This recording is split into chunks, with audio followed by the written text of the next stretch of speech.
Welcome to the Slop Farm. Enjoy the video.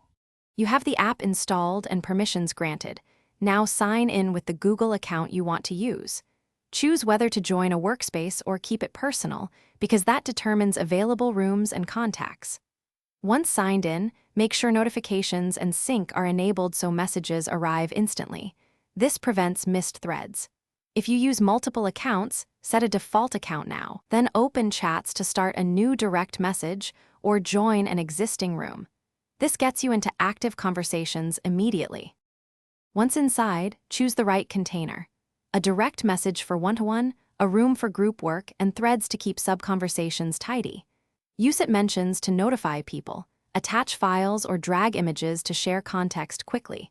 Reactions let you acknowledge without writing.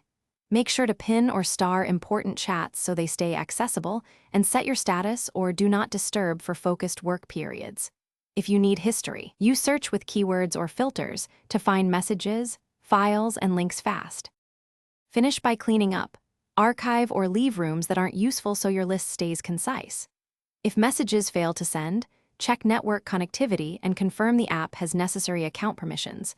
Sometimes switching to Wi-Fi or mobile data makes the difference. Once done, try the web or desktop client to see if the problem is device-specific.